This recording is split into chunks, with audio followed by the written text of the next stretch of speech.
அனைவருக்கும் முதலில் வணக்கம். இந்த புத்தகத்தின் அறிமுகத்திற்கு என்னை அழைத்தமைக்கும் மிகவும் மகிழ்ச்சி அடைகிறேன். இந்த புக்கு சமத்துவம் நோக்கிய இயக்கம், ஒரு சுருக்கமான வரலாறு அப்படின்னு தமிழில் வந்திருக்கக்கூடிய ஒரு ஆங்கிலத்தின் மொழிபெயர். தாமஸ் பிக்கெட்டி அப்படிங்கிறது எழுதியிருக்கார்.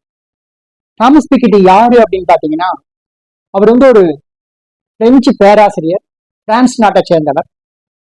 அவரோட முக்கிய 3 புத்தகங்கள் பார்த்தீங்கன்னா, அது கேபிட்டல் இன் 21st செஞ்சுரி, அப்புறம் nature, culture and inequality, capital and ideology.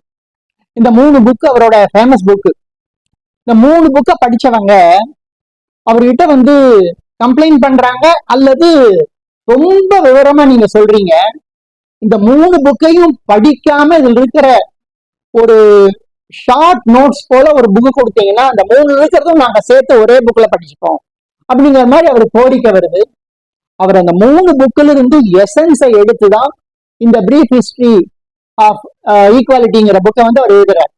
So அந்த 3 புக்கை படிக்கக்கூடிய, அந்த புக்கு படிச்சா கிடைக்கக்கூடிய எல்லா விதமான தகவல்களும் நமக்கு இந்த புக்கிலேயே கிடைக்குது அப்படிங்கிறது இந்த புக்கோட ஒரு சிறப்பு. இது அவரே ஒரு இன்டர்வியூல சொல்லியிருக்காரு. 3 புக் ரொம்ப பெருசா நான் எழுதினேன், ஒரு புக்கும் ரொம்ப பெருசா இருந்துச்சு. அப்ப 3 புக்கும் படிக்கிறவங்களுக்கு அந்த 3 புக்கும் படிக்கிறதுக்கான பொறுமை இருக்குமான்னு தெரியல. நான் நிறைய டேட்டா பேஸ் எடுத்து, தோழர் சொன்னாப்புல தேடி தேடி எடுத்து அதை 3 புக் எழுதினேன். இருந்தாலும் எனக்கே இது நிறைய மக்களை ரீச் ஆகணும்னு சொன்னா, அதுல ஒரு மக்கள் தான் நம்ம எப்பவுமே கொஞ்சம் ஷார்ட்ஸ் நோட்ஸ் எதிர்பார்க்கணும் இல்லையா? அதனால அது போல பண்ணேன் அப்படின்னாரு. அந்த புக்கு தான் இந்த புக்கு. அதை அக்காலூர் தமிழ்ல டிரான்ஸ்லேட் பண்ணியிருக்காரு. சொல்ல சொன்னாப்புல அவர் கிட்டத்தட்ட 15 வருடங்களாக இந்த மொழிபெயர்ப்பு துறையில் இயங்கி வருகிறார். 20 புத்தகத்துக்கு மேல் எழுதியிருக்கிறார். மொழிபெயர்ப்பு பிளஸ் ஓன் புக்கும் சேர்த்து அவர் எழுதியிருக்காரு. மொழிபெயர்ப்பை ஒரு வாழ்வின் அர்ப்பணமாக நினைத்து கொண்டு அவ்வளவு டெடிகேஷனுடன் அவர் மொழிபெயர்ப்பவர். இந்த புக்கு அவரோட மொழிபெயர்ப்புக்கு ஒரு அத்தாட்சின்னே சொல்லலாம். எவ்வளவு இலகுவாக, எவ்வளவு சிம்பிளிஃபை பண்ணி பெரிய பெரிய பினான்சியல் கருத்துக்களை சொல்ல முடியும் அப்படின்னு இந்த புக்ல அவர் காமிச்சிருக்காரு. இதை நம்ம படிப்பதன் மூலம் நம்மளை சுத்தி என்ன நடக்குது, இந்தியாவில மட்டுமல்ல உலகத்துல என்ன நடக்குது அப்படிங்கிறத இதுல நாம தெரிஞ்சுக்கலாம். தாமஸ் பிக்கெட்டி இந்த புக்கை பத்தி என்ன சொல்றாருன்னா, கிட்டத்தட்ட ஒரு 10 அத்தியாயமா இந்த புக்கை அவர் கொண்டு போறார். சமத்துவம் இப்ப இருக்கா அப்படின்னா கண்டிப்பா நமக்கு எல்லாத்துக்கும் தெரியும் சமத்துவம் இல்லை. ஆனால் சமத்துவத்தை நோக்கி ஒரு குரூப் ஆஃப் பீப்புள் எல்லா உலகத்திலையும், உலகத்தின் எல்லா தேசத்திலையும் நம்ம போராடிட்டே இருக்கோம். அதன் காரணமாக நம்மளுடைய சமத்துவத்தை நோக்கி அந்த பயணம்ங்கிறது ரொம்ப நாளா நடந்துட்டு தான் இருக்கு அப்படிங்கிறார். கிட்டத்தட்ட 1780 18ஆம் நூற்றாண்டின் இறுதியில் இருந்து இந்த 2020 வரைக்கும் அவர் அந்த பீரியட் எடுத்துக்கிறார். இதுல எப்படி எப்படி அந்த இன்இக்வாலிட்டி, அசமத்துவம்ங்கிறது எப்படி சமத்துவத்தை நோக்கி போனது. நிறைய பேர் சமத்துவம் வரலன்னு தான் சொல்றோம். ஆனா அந்த ஒரு பீரியட்ல நாம ஆராய்ச்சி பண்ணி பாக்குறப்போ சமத்துவத்தை நோக்கி ஒரு அடியா நாம எடுத்துட்டு இருக்கோம் அப்படிங்கிறத ஒரு 10 அத்தியாயங்கள்ல இவர் இந்த புக்ல சொல்றாரு. அப்படிங்கிறதுதான் புத்தகத்தோட ஒரு பேர்ட் ஐ வியூ அப்படின்னு நம்ம சொல்லலாம். அப்போ சமத்துவம் எதுக்கு தேவை அப்படின்னு கேட்டா, மனிதரில் எந்த விதமான பிரிவினையும் இல்லாமல் எல்லோரையும் மத, இன, மொழி எல்லாத்தையும் ஒற்றுமையாக வாழக்கூடிய ஒரு சமத்துவமான பாதையை நோக்கி நம்ம போக வேண்டியது. அப்ப அதை நோக்கி இவர் போறப்போ எப்படி எப்படி உலகத்தில் எந்தெந்த நாடுகளில் இன்இக்வாலிட்டி இருந்தது, அந்த அசமத்துவம் எப்படி இருந்துச்சு, எப்படி ஆரம்பிச்சது அப்படிங்கிற காலகட்டத்திலிருந்து அவர் இந்த புக்கை தொடங்குறார். அந்த சமத்துவம் இன்மை அப்படிங்கிறது எப்ப ஆரம்பிச்சதுன்னா, நமக்குள்ள இருக்கிற சக மனிதனை அவன் நிறத்தை வைத்து பாராட்டி, அவன் கருப்பினத்தைச் சேர்ந்தவன் என்ற ஒரே காரணத்திற்காக பெரிய பெரிய நாடுகள் அவங்களை அடிமைகளா வியாபாரம் பண்ணி கொண்டு போக ஆரம்பிச்சாங்க. அந்த அடிமை வியாபாரம் தலை தூக்கி சிறப்பாக நடந்து கொண்டிருந்தது. அந்த அடிமைகளை விற்கிறதுக்கான பண பரிமாற்றம் நடந்தது. அப்ப இந்த பண பரிமாற்றத்தை அவர் சொத்து குவிப்பு அப்படின்னு சொல்றார். அடிமைகளை விற்று அதன் காரணமாக ஒருத்தனை செல்வாக்காக்குறதும் ஒருத்தனை தாழ்ந்த நிலை கொண்டு போறதும் அடிமைகளை வச்சு சக மனுஷனே பண்ணிட்டு வந்தான். அப்ப இந்த அடிமை நிலைய ரொம்ப பிரமாதமா ஒரு சாப்டர்ல ஃபுல்லா சொல்றாரு. எப்படி அந்த அடிமை வியாபாரம் தலை தூக்கியது. ஹைட்டி அப்படின்னு ஒரு நகரத்தை எடுத்துக்கிறார். அந்த நகரத்துல கிட்டத்தட்ட 90% அடிமைகள் இருந்திருக்காங்க. அந்த ஊரையே கிட்டத்தட்ட வேறு வியாபாரிகள் பிரான்ஸோட காலனி ஆதிக்கத்துல அந்த நாடு இருந்திருக்கு. பிரான்சில் இருக்கிறவர்கள் அந்த அடிமைகளை வச்சுட்டு இந்த ஊர்ல வேலை பண்றது, எல்லா விதமான தொழில்களையும் அவர்கள் வச்சுட்டு பண்ணுவது, அவர்களுக்கு எல்லா விதமான கெடுதலையும் செய்வது. அடிமைகளை பற்றிய வரலாறு அப்படின்னு பார்த்தா காலங்காலமா நமக்கு இந்த வரலாறு நீண்டு கொண்டே இருக்கு. கருப்பு அடிமைகளின் கதை அப்படின்னு ஒரு கதை படிச்சிருக்கோம். இப்ப சமீபத்துல புக்கர் அவார்டு 2024 ஷார்ட் லிஸ்ட் வந்துச்சு. வேற ஒரு புக் ஆர்பிட்டல் அப்படிங்கிற ஒரு ஸ்பேஸ் ரெவல்யூஷன் பத்தி அதை பத்தி ஆராயக்கூடிய புக்குக்கு பிரைஸ் கிடைச்சது. ஆனா அந்த ஷார்ட் லிஸ்ட்ல ஜேம்ஸ் அப்படின்னு ஒரு புக் வந்துச்சு. அந்த ஜேம்ஸ்ங்கிறது ஒரு அடிமையின் வரலாறை பற்றி சொல்றதுதான். அதுல வரக்கூடிய அந்த கதாநாயகன் படிச்சிருவான். அவனுக்கு படிப்பறிவு இருக்கும். ஆனா அந்த படிப்பறிவு வந்த காரணத்தால அந்த அடிமைத்தனத்திலிருந்து வெளியே வர முயற்சி பண்ணுவான். தான் மட்டும் அடிமைத்தனத்துக்கு வராமல் தன்னுடைய குடும்பத்தையே அந்த அடிமை தலையிலிருந்து வெளிவர வைக்கிறதுக்காக தப்பிச்சுட்டு போவான். தப்பிச்சுட்டு போய் திரும்பி அவங்களை கூட்டிட்டு போறதுக்கான அந்த கதை தான். அதுல அவன் சந்திக்கக்கூடிய நிகழ்வுகள், திரும்பி எப்படி ஒய்ஃப் குழந்தைகளை கூட்டிட்டு போறான் அப்படின்னு இந்த கதை விரியும். ஆனா அந்த அடிமைகள் பற்றி சொல்லக்கூடிய அந்த நிகழ்வுகளும் அவர்களை பற்றிய கண்ணீர் கதைகளும் உலகத்துல நிறைய நிறைஞ்சிருக்கு அப்படிங்கிறத அர்த்தம். அப்ப இந்த அடிமை வியாபாரம் நடக்கிற சமயத்துல இவர் அடுத்த ஸ்டேஜுக்கு இந்த சொத்து குவிப்புக்கு போறார். எப்படி ஒரு சொத்துங்கிறது ஒரு பக்கம் நிறைய சேர்ந்துச்சு, அந்த சேர்ந்ததன் காரணமாக இன்னொரு பக்கம் எப்படி தாழ்வு ஏற்பட்டது. அந்த எக்ஸாம்பிள் அந்த ஹைட்டில பாத்தீங்கன்னா அதில் இருக்கிற அந்த காலனி ஆதிக்கம் பிரெஞ்சு நிறைய கடன்களை கொடுத்து அடிமைகளை வாங்கி அங்க வியாபாரம் பண்ணிட்டு இருந்தது. ஒரு நாள் அங்க பெரிய போராட்டம் நடக்குது. ஒரு நாள் கிடையாது. மக்கள் சேர்றாங்க, அடிமைகள் போராடுறாங்க, போராடி வெற்றி பெறுறாங்க. பிரெஞ்சு காலனி அதை சுதந்திர நாடாக அப்போ சுதந்திர நாடாக அனௌன்ஸ் பண்ண பிறகு அந்த நாடு எப்படி வளர முடியாம போச்சு. ஏன்னா அவங்களுக்கு நிறைய கடன் இருந்துச்சு. அந்த கடனை டிசால்வ் பண்றதுக்காக பிரெஞ்சு காலனி கிட்ட திரும்பி பேசுறாங்க. அதுல நிறைய பிரச்சனை வருது. நான் ஏன் கடனை உன வேண்டான்னு சொல்லணும், எனக்கு நான் கொடுத்த கடன் தானாங்கிறாங்க. ஆனால் அடிமை வியாபாரத்தால வந்த கடன் நீ எனக்கு அதை நல்லிஃபை பண்ணு அப்படின்னு இவங்க சொல்றாங்க மக்கள். அதுல நிறைய பிரச்சனைகள் வருது. அடிமைகள் ஒழிந்தாலும் அந்த நாடு சுபிட்சமாகக்கூடிய நிலை வரவில்லை அப்படிங்கிறத போய் அந்த சாப்டர்ல சொல்றாரு. இந்த சொத்து குவிப்புக்கு அப்புறம் சொத்துகள் சேருது. இந்த இடத்துல அவர் என்ன பண்றாருன்னா, இந்த உலகத்தில் உள்ள மக்களை அவர் சொல்லக்கூடிய நாடெல்லாம் சவுத் அமெரிக்கா, தென் ஆப்பிரிக்கா, யுஎஸ், யூரோப் கண்ட்ரி, ஏசியா, ஏகேசியா, இந்த மாதிரிதான் நாடுகள் வருது. இந்தியாவை பத்தி ஒரு 2-3 இடத்துல சொல்றாரு, நான் அப்புறம் சொல்றேன். அப்ப இந்த நாடுகளை வச்சுட்டு அவரு மக்களை 3 பிரிவா பிரிக்கிறார். 10% மக்களிடம் நிறைய சொத்துகள் இருக்கும், அவங்க எல்லாம் பணக்காரங்க. 50% மக்களிடம் தேவையான அளவு பணமே இருக்காது, அவங்க எல்லாம் ஏழைகள். இடைப்பட்ட 40% மக்கள் இடையில வச்சுக்கிறார். இந்த 3 பிரிவா பிரிச்சுட்டு 1780 2020 வரைக்கும் இந்த 3 பிரிவு எப்படி மாறியது அப்படிங்கிறத இதுல நிறைய சாப்டர்ல அவர் சொல்லிட்டு போறார். ஒவ்வொரு ஊருக்கும் ஒவ்வொரு பேராமீட்டருக்கும் இந்த 3 பிரிவுல அவரு அந்த டேட்டாவை எடுத்துக்கிறார்.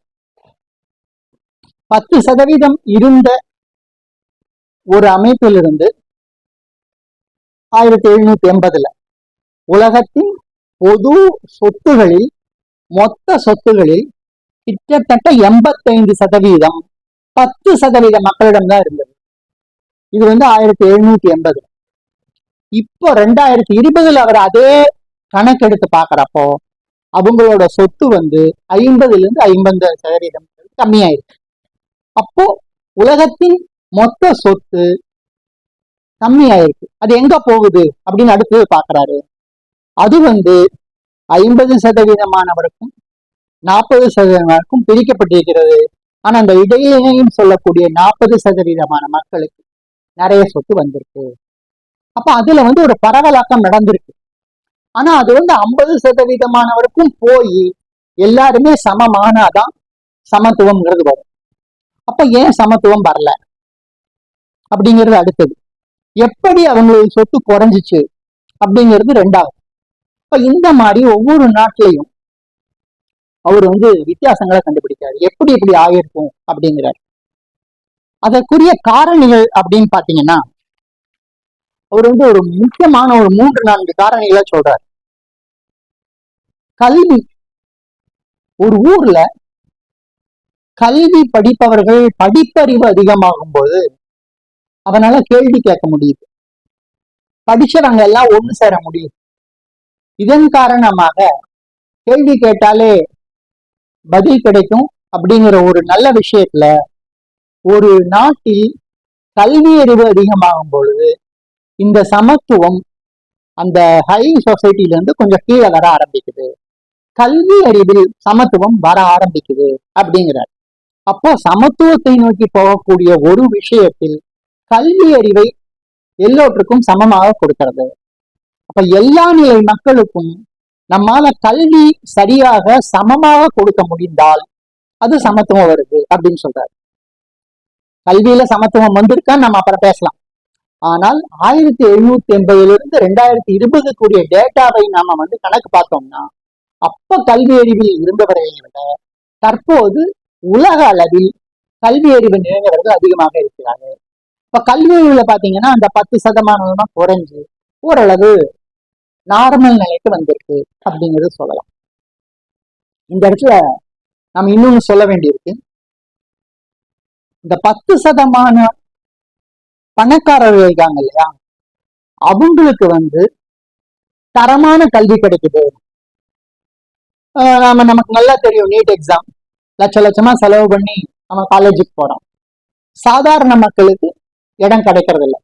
இதை அவர் நீட்னு சொல்றது இல்லை.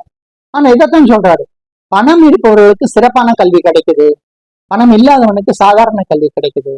அப்ப கல்வின்னு வந்தாலும் அங்கேயும் ஒரு அசமத்துவம் தான் இன்னும் இருக்கு. அதை களையக்கூடிய பாதையில் தான் நாம போக வேண்டியிருக்கு. ஆனா கல்விங்கிறது சமத்துவத்திற்கான ஒரு காரணி அப்படின்னு சொல்றாரு. அதுக்கு அடுத்தது பாத்தீங்கன்னா இவர் சொல்லக்கூடிய விஷயம் தோழர் சொன்னாக்கல வெல்ஃபேர் ஸ்டேட்ஸ், அதாவது மக்கள் நலத்திற்காக பாடுபடக்கூடிய அரசு. இதில் நம்ம அரசியலை விட்டுலாம். அந்த அரசு மக்களுக்கான என்னென்ன விஷயங்களை நம்ம கொடுக்க முடியும். பொது சுகாதாரம், ஹெல்த் சர்வீஸ சாதாரண மக்களிடமிருந்து பெரிய ஆளு வரைக்கும் சமமான ஹெல்த் கொடுத்தோம்னா இந்த சமத்துவத்தை நோக்கி நம்மளால போக முடியும். அப்ப இதை சொல்லிட்டு ஒவ்வொரு ஊர்லயும் எப்படி ஹெல்த் சர்வீசஸ் இருக்கு, எங்கெங்க அந்த பொது சுகாதாரத்தை நோக்கி மக்கள் போறாங்க அப்படிங்கறத அந்த 6 உலகத்தின் பகுதிகளில் அவர் அனலைஸ் பண்றாரு. கிட்டத்தட்ட ஒரு 40 டயக்ராம் இதுல இருக்கு. அந்த டயக்ராம் மட்டும் நாம படிச்சு அந்த டயக்ராம் கீழே அக்காலுடைய என்ன பண்ணியிருக்காருன்னா, நிறைய மொழிபெயர்ப்பு நீங்க பாத்தீங்கன்னா நாம மொழிபெயர்ப்பு இருக்கும். பட் அந்த டயக்ராமு கீழே அந்த டயக்ராமோட குறிப்புகள் இங்கிலீஷ்லயே கொடுத்துருவாங்க. ஆனா இங்க நான் எதிர்ப்பையும் ரவியையும் பாராட்டுகிறேன், அந்த குறிப்புகள் கூட தமிழ்ல கொடுத்துருக்காங்க. அப்ப அந்த படத்தையும் குறிப்புகளையும் பத்தி நாம படிச்சாலே நமக்கு இந்த புக்கு என்ன சொல்ல வருது அப்படிங்கிறது நமக்கு ஓரளவு தெரிஞ்சிருக்கு. தாமஸ் பிக்கெட்டோட உழைப்பு அதுல தெரியுது. ரொம்ப அந்த விவரங்கள் கூட மக்களுடைய ரொம்ப இலகுவாக ரொம்ப எளிமையாக கொடுத்திருக்காரு.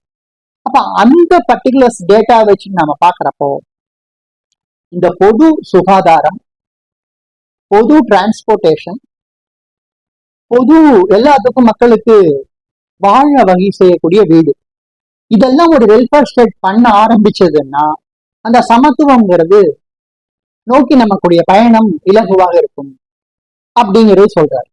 அப்ப இத ஒரு ஒரு ஊர்லயும் எப்படி இருக்கு, எப்படி அந்தந்த ஊர்ல அந்த நான் ஏற்கனவே சொன்னாப்புல 10% கம்மியாகி ஒரு அரசு வெல்ஃபேர் ஸ்டேட்டா இருக்கிறப்போ அவங்க அடுத்த அவர் சொல்லக்கூடிய அந்த வரி விதிப்பு வருது அந்த இடத்துல.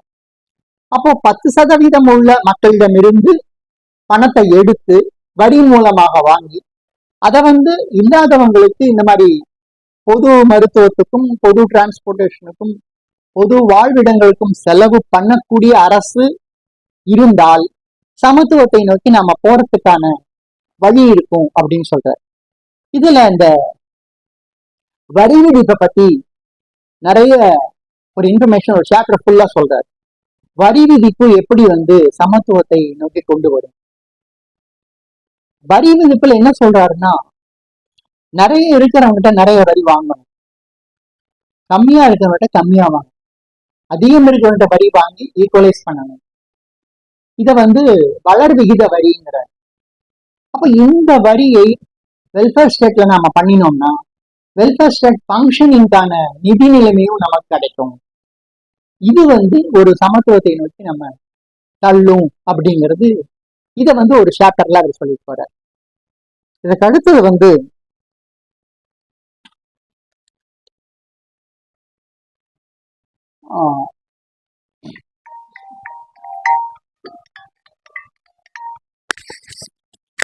இதுக்கப்புறம் ஒரு சோசியலிசம் நோக்கிய பாதைக்கு வர்றாரு. இந்த சாப்டர்ல சமத்துவம் சைனாவிலையும் இந்தியாவில் இருக்கக்கூடிய ஒரு பர்டிகுலர் மெத்தடாலையும் சமத்துவம் உண்மையாகவே பாதுகாக்கப்பட்டிருக்கிறதுங்கிறார். ஒரு 7-8 கண்ட்ரி எடுத்துக்கிறார்.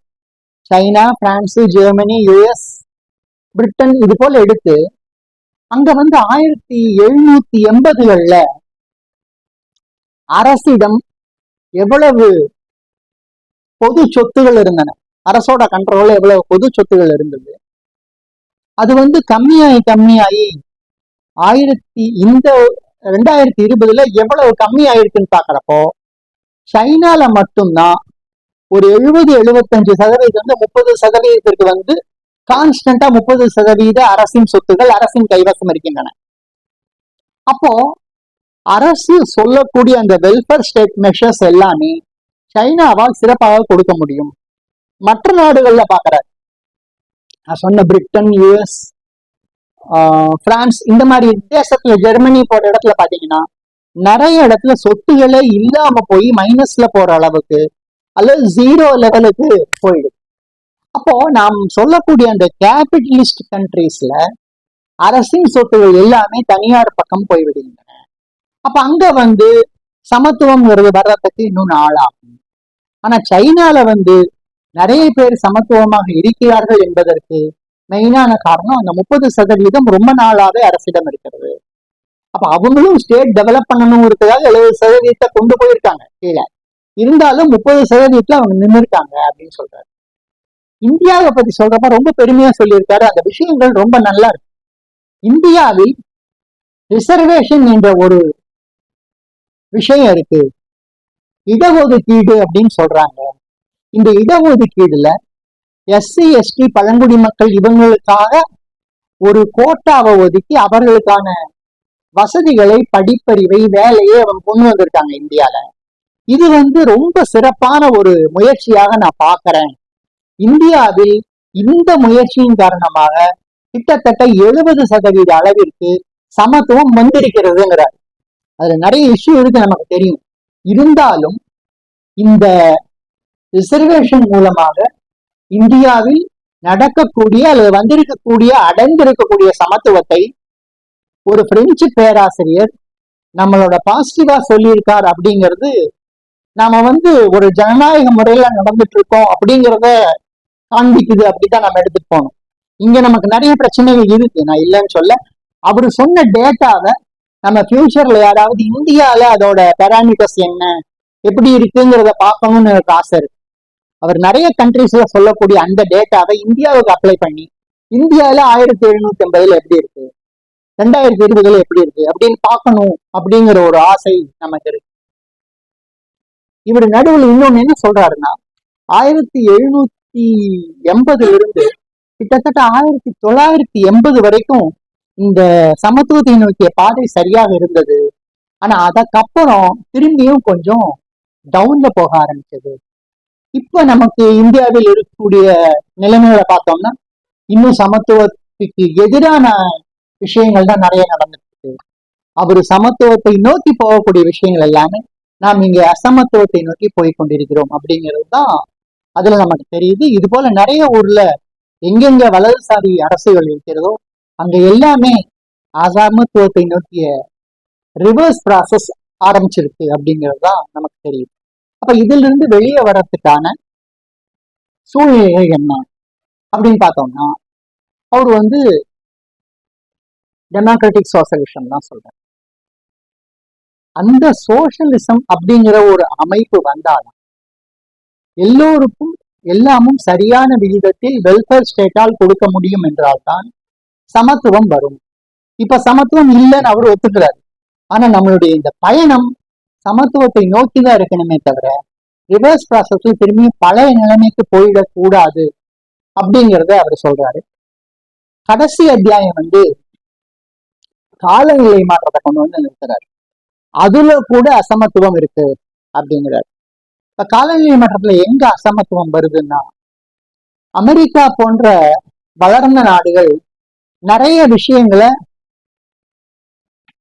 அந்த அவங்களுடைய அந்த தட்பவெப்பத்தை பாதிக்கக்கூடிய விஷயங்களை, ரொம்ப பொல்யூஷன் அதிகமா தரக்கூடிய சில விஷயங்கள் எல்லாமே அவங்க கண்ட்ரீஸ்ல ப்ரொடியூஸ் பண்றது இல்லை. நம்மளை போன்ற வளரும் நாடுகள்ல அந்த விஷயங்களை ப்ராடக்ட்களை ப்ரொடியூஸ் பண்ணி அவங்க வாங்கிக்கிறாங்க. அப்போ அங்க அசமத்துவம் இல்லை.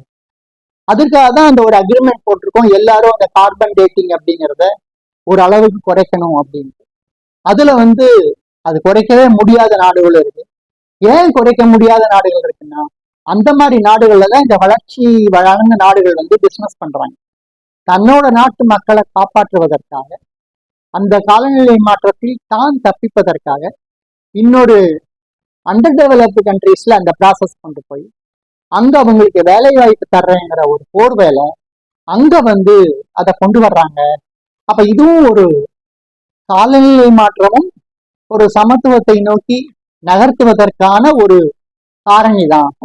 அப்ப இதை எல்லாரும் பொதுப்படுத்தி எடுத்துக்கொள்ளும் பொழுது, எல்லாருமே அந்த காலநிலை மாற்றத்தை ஃபாலோ பண்ணும் பொழுது சமத்துவம் வரக்கூடிய வாய்ப்பு அதிகம் இருக்கும் அப்படின்னு சொல்லி சமத்துவத்தின் பயணம் நம்ம போயிட்டே தான் இருப்போம் அப்படின்னு சொல்றாரு. ஆனா இங்க உங்களுக்கு 2-3 விஷயங்கள் மட்டும் அவர் சொன்ன தகவல்களா உங்களுக்கு நான் சொல்ல ஆசைப்படுறேன். அவர் என்ன சொல்றாரு, உலக மக்கள் தொகை இருக்குல்ல, அந்த சராசரி மக்களோட அந்த வருமானம் ஏன் சமத்துவத்தை நோக்கி நாம போறோம், சமத்துவம் இல்லைன்றது நமக்கு தெரியும், இருந்தாலும் ஆரம்பத்தில் நான் சொன்னேன் இல்லையா போறோம் அப்படிங்கிறதுக்கான காரணங்கள் அந்த டயக்ராம்ல 40 நான் 1-2 மட்டும் சொல்றேன். 1700 2020 அந்த காலகட்டத்துல உலக மக்கள் தொகையில ஒரு நபரின் சராசரி வருமானம் 10 மடங்காக உயர்ந்துள்ளதுங்கிற. சராசரியாக ஏவரேஜாக ஒவ்வொருடைய வருமானமும் 10 மடங்கு உயர்ந்துள்ளது. 80 யூரோக்கள் அப்படின்னு இருந்தது 1000 யூரோக்களாக மாறி இருக்கு அப்படின்னு சொல்றாரு. இது இப்ப இந்தியாவில் எப்படிங்கிறது நமக்கு தெரியாது. ஆனா இந்த புக்ல அவர் எடுத்துக்கொண்ட தகவலின்படி வருமானம் உயர்ந்திருக்கிறது. ஆகையால அந்த வருமானம் உயர்ந்த வருமானம் மேல அந்த 10% கீழே வந்தது. அப்ப அது சமத்துவத்தை நோக்கி அப்படின்னு சொல்றாரு. மேலை நாடுகள்ல தொழில்துறையின் முதலாளித்துவம் இருக்கு இல்லையா, அது இயற்கை வளங்களை சுரண்டுறாங்க. அது ஒரு அசமத்துவத்திற்கான காரணம். இயற்கையை சுரண்டி ஒரு சிலர் வாழ்வதும் அதன் காரணமாக ஒரு இம்பேலன்ஸ் ஏற்பட்டு நம்மளோட ஈஷாகம் நமக்கு நல்லா தெரியும்.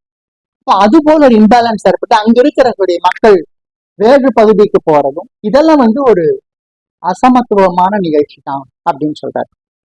1973 நிலக்கரி தொழிலாளர் சட்டம் ஒண்ணு வருது. அதன் காரணமா அது வந்து நல்ல சட்டம் நினைக்கிறாங்க. ஆனா ஏழைகள் அதிகமா ஏழைகளானாங்க அப்படிங்கறத ஒரு டேட்டா மூலம் சொல்றாரு.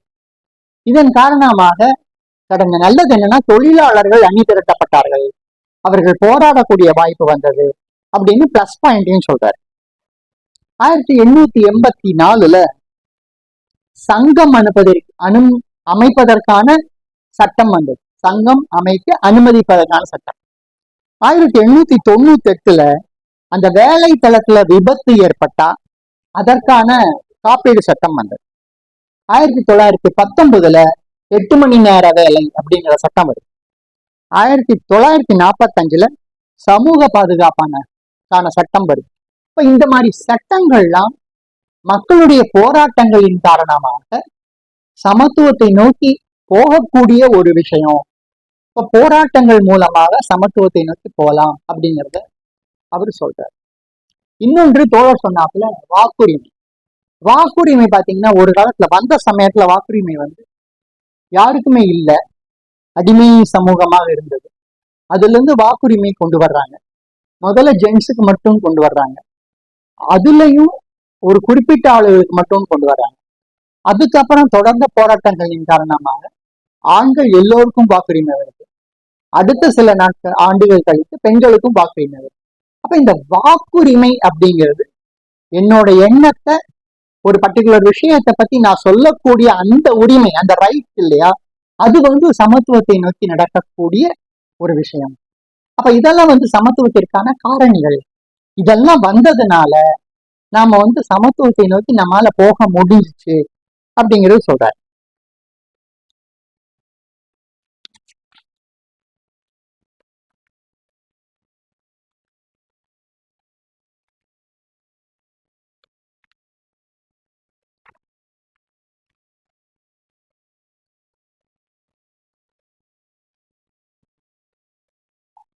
அப்புறம் நான் ஒரு டயக்ராம்ல வந்து பிரான்ஸோட சொத்து குவிப்பு அனலைஸ் பண்றாரு. அதை நான் முதல்ல சொல்லிட்டேன்னு நினைக்கிறேன். 10% இருந்தது வந்து 55% கம்மியாச்சு அப்படிங்கிறது. இன்னொன்னு, காலனிக்குள்ளேயே அந்த வந்து காலனி ஆதிக்கம் வந்தது. அடிமை நிலைக்கு அப்புறம் அந்த சமயத்துல வந்த காலனி ஆதிக்கம் வந்து அசமத்துவத்தை நோக்கி போனது. அந்த காலனி ஆதிக்கத்திலிருந்து நாடுகள் விடுபட சுதந்திரம் அடைய அதோட தாக்கம் குறைஞ்சி நம்ம வந்து சமத்துவத்தை நோக்கி போகக்கூடிய விஷயம் வந்தது அப்படிங்கிறத சொல்றாரு. இதுல நாம சின்ன சின்ன பேராக்கள் ரொம்ப அழகா இருக்கு. அவர் சொன்ன விஷயங்கள் அந்த இந்தியாவை பத்தி சொன்னது மட்டும் நான் உங்களுக்கு சொல்லி காமிக்கிறேன். அதை மட்டும்தான் சொல்லணும்னு நினைச்சேன். நான் நிறைய நோட் பண்ணிட்டு இருந்தாலும் அதை வந்து நாம சொல்ல முடியாது, நம்ம விஷயத்துக்காக அதை எடுக்கிறது தான். இருந்தாலும் அந்த இந்தியாவை பத்தி அவர் சொன்னது மட்டும் எனக்கு ரொம்ப பிடிச்சது.